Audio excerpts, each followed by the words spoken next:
final takeaway is that the attunement to the one's living souls that walk the earth, those avatars, attunement to them in the form of acceptance, receptivity, and surrender is the one that takes us out of these dualities and perhaps experience that moment of Christ consciousness. Good morning, everyone. Welcome once again to Sunday service. So today's topic is the infinite Christ. It's a bit of a tricky, slippery topic, and speaking as I am in the presence of somebody that's more or less literally written the book on it, I'll try and do my best on this. We'll see where we go. As you heard in the reading, the word Christ here refers to not so much to a person, but a consciousness that's coming through a person, Jesus the Christ, but also perhaps other souls over the period of our existence. And in Sanskrit, this has a name. It's called Kutastha Chaitanya. I'll tell you more about this as we go along. Christ refers to a state of consciousness. Kutastha Chaitanya also refers to its location, or kind of lack thereof, but where it could be felt. But before we go into all of that, let me start talking about consciousness, our ability to be aware and to know. So if I look around me, I'll see, the podium in front of me, the floor that I'm standing on, all the chairs out here, the doors, the windows, there's the parking lot, the cars out there, and the entire material universe, things that I can see either directly or perhaps through a telescope or a microscope, but still nonetheless through the senses, see, feel, hear, touch, taste, and so on. And then there is within me and within you the aspect that knows that there is this podium and the floor that I'm standing on, and the chair and the windows and the doors and the parking lot and the universe beyond it. So you have the creation, the material things, and the knower of creation, which is present in each of us. So creation and consciousness. These are two aspects, not distinct, mind you. In fact, that's an important part here, but these are two aspects of what's present around us. Now, let's ask the question, which of these came first? And the answer may not be as simple as it might first appear. Let me first give the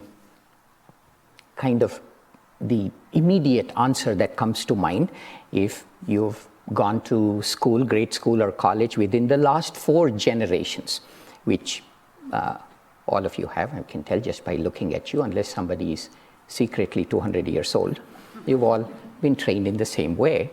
Here's the answer that we would give, and this comes from science, and it goes something like this. It says, in the beginning, there was nothing. There's no time, space, matter, light, there is nothing. And suddenly, there appeared, the name for this is a quantum fluctuation.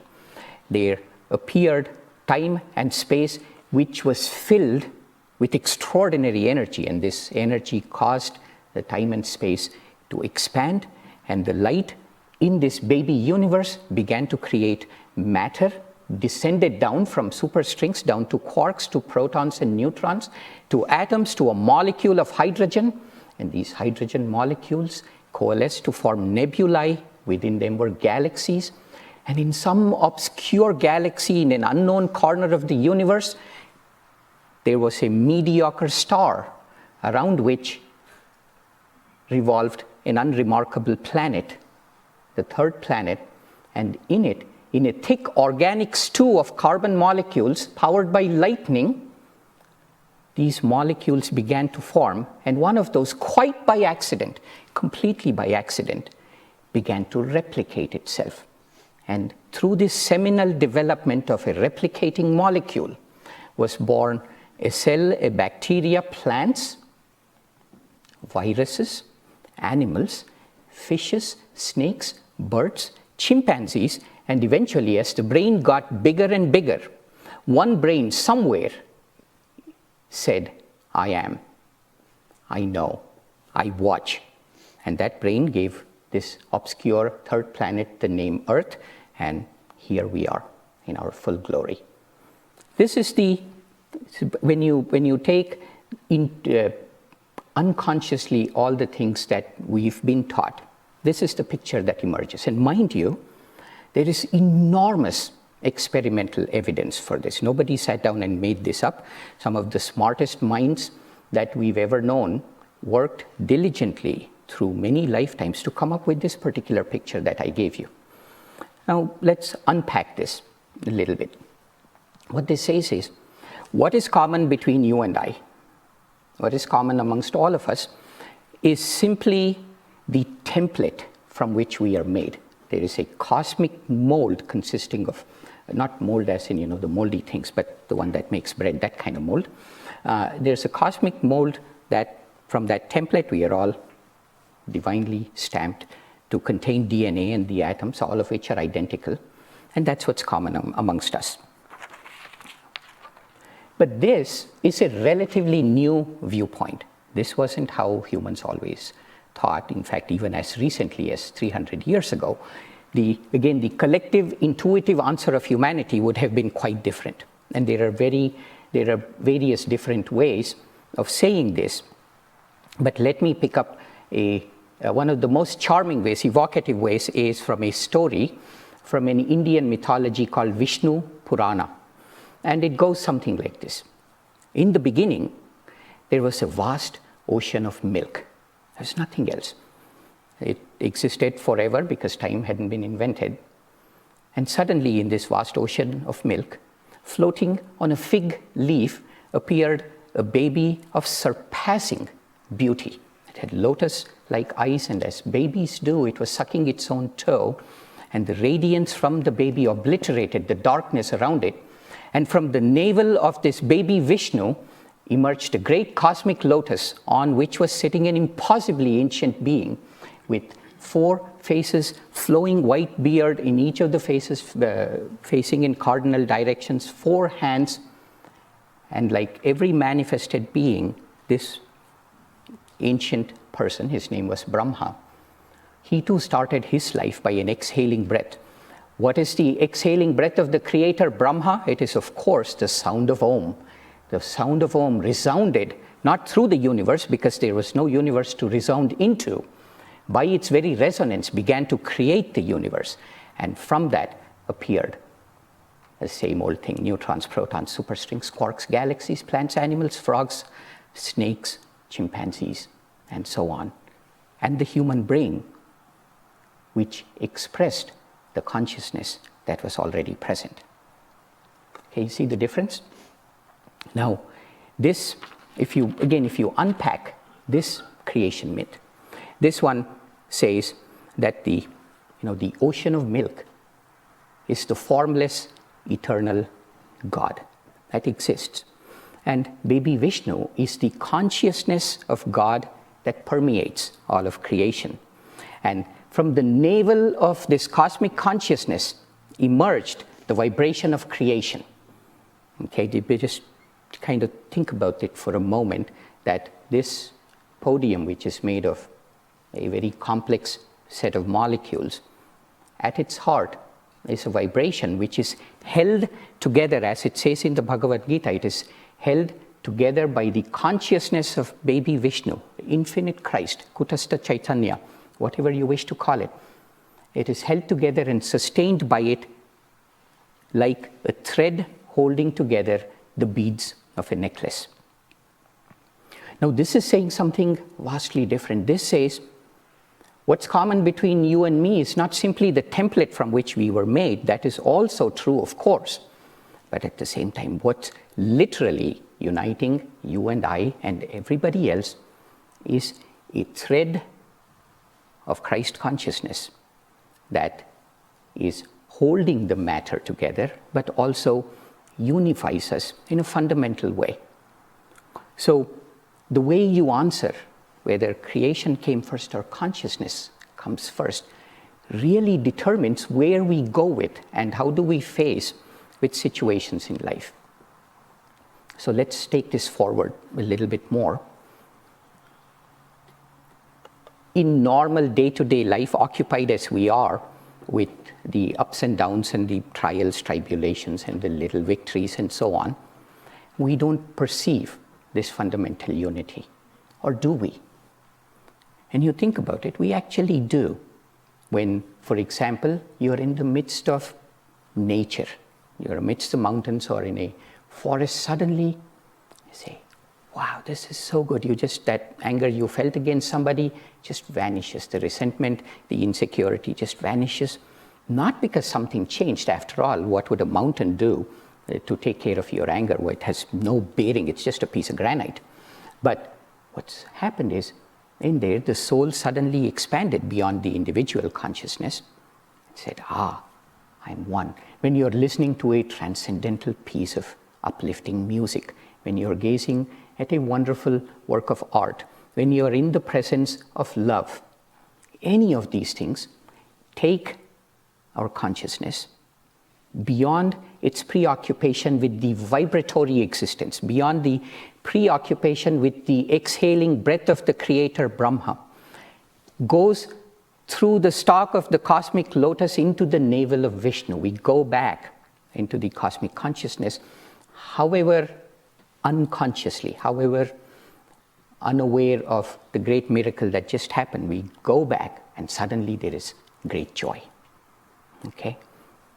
So, in fact, this particular sequence that I just said, that in expanding consciousness is the end to suffering, is at the heart of all religious teachings. Doesn't matter which one. If you look deep enough, that's what you find. That trace it back from the ups and downs of daily life, and the fancy term for it is vibratory existence. Trace it back, go back to the thread of unity that literally makes us one, not figuratively, the infinite Christ, Kutastha Chaitanya. Man, now,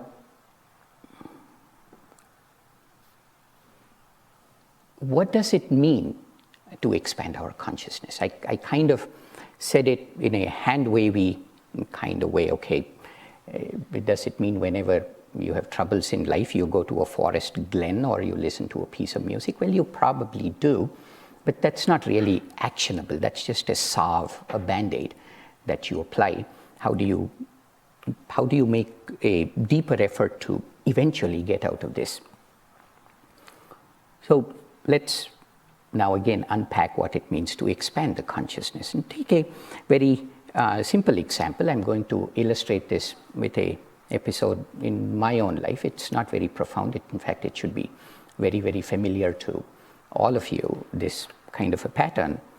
There was once many years ago, about 20 years ago, I was working for Microsoft back then, and I had a minor victory of some sort. It seemed like a very big achievement to me at the time. I was very proud of it. And I have a childhood friend. He's back in India, and usually, we really share many things in life. And so I called him up, and because I really wanted to tell him, and I wanted to hear him tell me how great I was. It's kind of the thing that we do. And then he didn't pick up the phone. This was before cell phones, so it was a landline. Pick up the phone, and then this had actually been going on for a few days, about 3 or 4 days. That I had emailed and I didn't hear back, and so he didn't pick up the phone. I was a little bit not very happy at this outcome, and I sent an email and I got a one-liner reply saying, "Okay, good for you," that kind of thing. And so I was a little bit quietly stewing, so to speak, marinating in my own anger at this betrayal. And I mean, these are real. Now it seems very funny, but back then this was a big deal. And eventually, I called and I caught a hold of him, and I was all ready to vent my anger. Venting your anger can be an extremely pleasurable experience. It's something that you if you're aware of it, you kind of look forward to and you fantasize about being angry and savor every moment of that extraordinary energy that spews forth poison from your mouth. It's a thing. That's how that's how we are. So I was looking forward to this, and then it turned out that my friend had been admitted to the hospital with dengue fever for about 2.5 weeks. And through some miscommunication, none of his friends, including me, got to know about it. And of course, everything changed in an instant. Coming back to the infinite Christ and the navel of baby Vishnu, how this relates is, see, looking at this situation, referring all the happenings out there in terms of my likes and dislikes, is a contracted consciousness. So when my friend didn't write back to me, it was, oh, I didn't like it. That was the self-reference.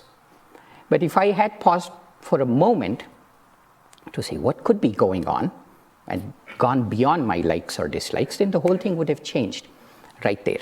So at its heart, expanding the consciousness, going through the stalk of that cosmic lotus back into the navel of baby Vishnu, simply, I say simply because it's easy to say and hard to do, simply means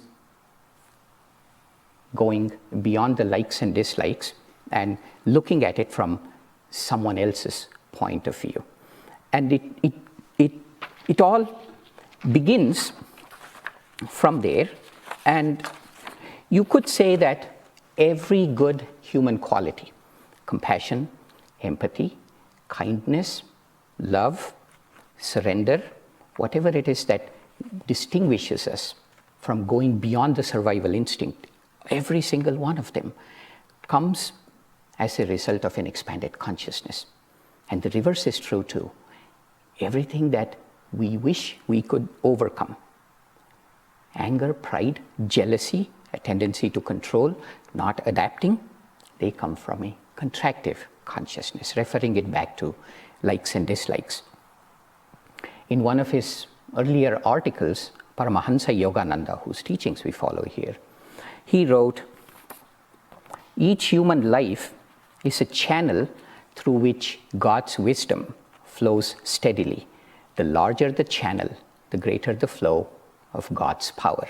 And this wisdom that's being referred to here is this infinite Christ, Kutastha Chaitanya, that unites us all, and in an expanded consciousness, that channel is wider. So there is more of it available for us to deal with life. This is another take on the fact that an expanded consciousness brings us happiness. Then the question is, okay, this is all fine. This is good stuff, right? When you think about this is super interesting. But where do you go with this? What is an actionable point that can come out of this? And again, Yogananda gave us 3+1 techniques to do this. I specifically say 3+1 instead of 4 because I have a very important point to make about the +1. So let me dispense with the 3. Those are both familiar and rather easy. So the 3 important techniques, of course, are what we call here sadhana, seva, and satsanga. And I'll go at it in the reverse order. Satsanga is the company of like-minded people. You know, this particular gathering we are part of is a satsang. Any group meditation, any group class, or even if you participate in a webinar that is spiritually focused, they are all satsangs. And the company of spiritually minded people seeking to go beyond the material existence. This magnetism is a very powerful way to counteract the natural outward pull that we have. And seva, service, that one should be obvious. By serving other people, regardless of what we are going through, helps us to expand our consciousness and become aware of greater realities than our own. Sadhana, which is a word for practice, a meditative practices, that the mind becomes still, becomes less restless, and in that still mind we begin to directly experience this infinite Christ, this consciousness that unites us all. And in fact, it is among these three, this is the most powerful one because it's a direct experience rather than perhaps an understanding or even action. There's a direct experience of it. However, these three techniques have what I call as the salad problem. And what I mean by the salad problem is the following, that we say, okay, I'm eating very badly, I had too much chocolate yesterday, I'm going to eat a salad. And then we toss in a little bit of lettuce and a few baby greens and a few vegetables in there, and then delusion makes its way back. All the things that we wish we could have had, we stuff them into this incredibly thick, tasty liquid called as the salad dressing, and pour a big glob of it over the salad, and we are still not done. It takes a life of its own. Put a few bacon bits on top of it, and whatever else it is that goes up to spike up a salad. And then we are back to where we started. All these three, sadhana, seva, and satsang, have a salad problem with them. Because the satsang starts out, every big dogmatic religion started out as a wonderful satsang. And then eventually went into the salad problem and used that as a way to emphasize their differences from others.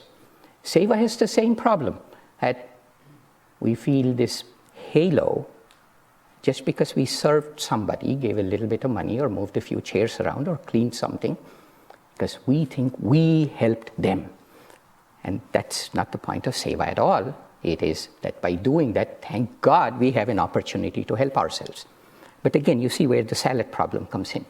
And same with sadhana too, become sleepy, you go after siddhis, accomplishments, and so on. The problem with eating a spiked up salad than merely scarfing down a hamburger is that you do have the glow of having done something good, which is not true. So this is where the three, sadhana, seva, and satsanga, unless it's guided by something that's much beyond, will pull us back even more effectively. It's a turbocharged way of going right back into a limited consciousness. So that's why the plus one. And so what is the plus one? It's the verse from the Bhagavad Gita that you heard today. And I'll tell this in Sanskrit. It's one of the most famous verses, and you can feel its power in the way Krishna originally spoke it. It goes, Yada yada hi dharmasya glanir bhavati bharata abhyuktanam adharmasya tadatmanam srijamyaham paritranaya sadhunam vinashaya tadushkritam dharma samsthapanarthaya sambhavami yuge yuge. It says, O Bharata, whenever virtue or dharma is on the decline and vice, adharma predominates, I incarnate myself on earth as an avatar. Appearing from age to age in visible form, I come to destroy evil and re-establish virtue. You see, still talking about the plus one. Every now and then there appear among us those souls whose channel is so open to God's wisdom that there is no ego left to constrict the flow of the infinite Christ. These are known as avatars, the fully liberated souls, as it says in the Festival of Light that you are about to do. It says that a ray of light flashed out from the heart of infinity, burst down through night skies of consciousness, and on it goes. But it's these people, they are Vishnu in human form, as it says, as they say in India, these are avatars, incarnations. This is why Krishna, Rama, Buddha, they are all regarded as incarnations of Vishnu. It goes back to that baby Vishnu sucking his toes on the infinite ocean of milk, that they invite us through their teachings, but more to expand our consciousness. But the thing is, here, this is the last thought, and then I'll finish right after this, that Christ said, or it was said of Jesus, that as many as received him, to them he gave the power to become the sons of God. As many as received him. See, the gospel writer who had already written about the sermons of Jesus didn't say to as many as understood him. I said to as many as received him, because we are talking about consciousness. Understanding is about material things, because understanding is about breaking down things and then say, these pieces fit together in this way. Whereas in the outer life, where we manipulate matter to get what we want, we understand before we accept. We want to understand our troubles. Why is this happening to me? Why me? Let me understand before I lift a foot to take a positive step to overcome it. And it's ingrained in us. I want to, and we take pride in it. We say, I always ask questions. I question authority. I mean, we do have to question authority, of course. It's not where I'm going with it, but I'm going with the frame of mind. On the spiritual path, acceptance leads to understanding. Start from where we are, whatever that is, and then the 3 + 1, because the acceptance is what brings the +1 and avoids the salad problem with an expanded consciousness. You see where I'm going with this? So in the Gita, it says the exact same thing, that sarva dharman parityajya mamekam sharanam vraja. Forsaking all other dharmas, surrender to me alone. Again, this comes in chapter 18, after Krishna has explained all the understanding, everything that needs to be understood have been contained in chapters 1 through 17. And then he says, this is all fine, but mamekam sharanam vraja. Surrender to me alone. So, so the final thought, the final takeaway of all of this romp through the philosophy of cosmic consciousness, the final takeaway is that the attunement to the one's living souls that walk the earth, those avatars, attunement to them in the form of acceptance, receptivity, and surrender is the one that takes us out of these dualities and perhaps experience that moment of Christ consciousness. Thank you. The man that was Jesus